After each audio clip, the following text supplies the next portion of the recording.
Kenneth Arnold e o início da era dos discos voadores.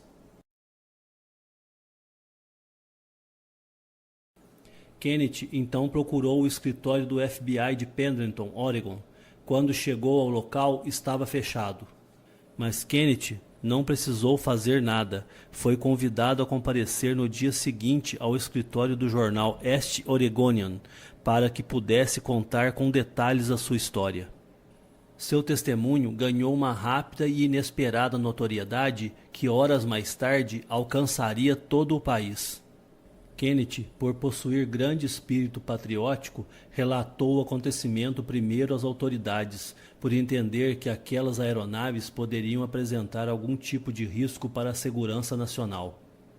Pratos voadores foi a descrição feita por Arnold, despertando o interesse de toda a imprensa dos Estados Unidos, que espalhou a notícia do fenômeno em diferentes formas de interpretações, que com o tempo acabaria popularizando com a expressão que mais tarde ganharia denominação e faria história como discos voadores. A expressão objetos voadores não identificados foi usada pela primeira vez por Kenneth no dia 25 de junho de 1947, ao dar uma entrevista a um repórter. Arnold foi tratado com muita seriedade pelo entrevistador, que em nenhum momento duvidou de suas palavras, pois com muita segurança descreveu todo o acontecimento em seus mínimos detalhes, sem nunca se contradizer em suas narrativas. Mesmo porque um relatório que corroborava com o relato de Kenneth teria sido expedido pelas Forças Armadas Aéreas de Inteligência, a AAF, com a data de 24 de junho do mesmo ano, onde um garimpeiro de nome Fred Johnson teria enviado uma carta que alegava ter visto 6 objetos voadores na região do Monte Rainier, viajando a grande velocidade e em sua passagem desregularam a sua bússola. Apesar de um certo interesse demonstrado pela inteligência militar no caso e também em Arnold, especialistas das forças aéreas não tardariam a questionar e rebater, e sua história ainda seria desacreditada por alguns meios de comunicação. E a Força Aérea, ironicamente, não deu atenção para a história de Kenneth, embora pudesse ser a continuação do relato do avistamento feito pelo garimpeiro e arquivado por eles.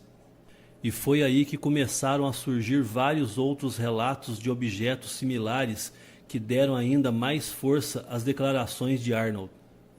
Em Oklahoma City, uma testemunha de nome Savage declarou ter visto objetos de igual aparência e acrescentou em seu relato um zumbido específico que supostamente viria dessas aeronaves, e que além disso, estes deixavam rastros visíveis no céu. A princípio, Savage teria resolvido que não relataria o ocorrido. 6 dias mais tarde, veria que seu caso não era único. Em uma publicação no Oregon Daily Journal, surgiria um novo testemunho qualificado.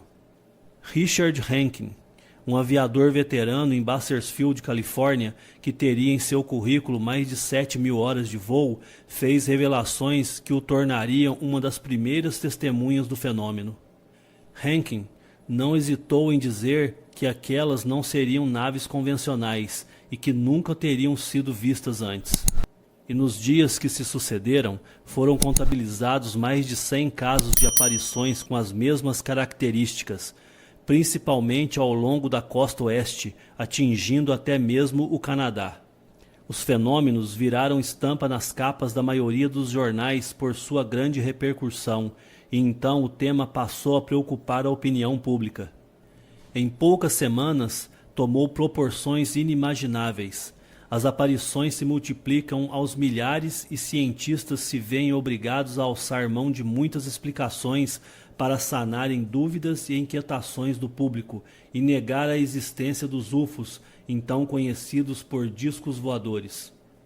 Visitantes alienígenas explorando nosso planeta em naves interplanetárias com tecnologias além do conhecimento humano seria um dos motivos para o aquecimento da indústria armamentista no começo da Guerra Fria. Mexendo com a mente das pessoas com o sobrenatural, trazendo forte lembrança ao povo do arrebatamento cristão e o risco iminente de uma colonização da Terra por seres extraterrestres. O impacto positivo na vida de Kennedy após o seu relato foram as inúmeras cartas recebidas por ele enviadas por pessoas de várias regiões do país desafiando suas teorias e fazendo interpretações, que então o levou a comprar uma máquina fotográfica para fazer o registro no caso de um novo eventual avistamento. Mas também acabou por experimentar o lado negativo da fama. Mesmo nunca tendo mencionado a palavra disco voador, um editor teria distorcido os detalhes de uma de suas entrevistas, e então argumentou que tais palavras teriam sido mal interpretadas pelo jornalista ao fazer a descrição do formato que as luzes adquiriam ao se deslocarem. Arnold havia deixado bem claro que os objetos em questão assemelhavam-se a pratos e discos, mas não que possuíam este formato de fato. Até então, Kennedy teria adquirido fama como uma espécie de vidente e como símbolo de agouro. E, em um certo dia, um pastor ligou para sua residência dizendo que este avistamento seria um arauto do juízo final e que ele já estaria preparando os fiéis de sua igreja para o fim do mundo. Em um café em Pendleton, uma garçonete teria saído correndo aos gritos de que quem estava ali teria visto os homens de Marte e que ele faria algo de mal com as crianças. Ele nunca mais teve paz, pois este tipo de situação por diversas vezes o assombrou. Quanto mais a mídia mencionava os assuntos sobre UFOs, maior era a porcentagem da infestação por relatos que se espalhavam como uma pandemia de avistamentos. Nos últimos meses de 1947, foram coletados por Ted Blocher mais de 853 histórias de casos ufológicos em seu relatório. Pessoas escreviam para os jornais de todo o país descrevendo os avistamentos de objetos em formato de discos. Enfim, como apontou uma matéria do Houston Chronicle, pela ansiedade de ver algo no céu, as pessoas acabavam enxergando coisas que não existiam lá. E assim as Forças Armadas dos Estados Unidos iniciaram o Projeto Sinal, um processo ultra-secreto para a investigação do fenômeno UFO.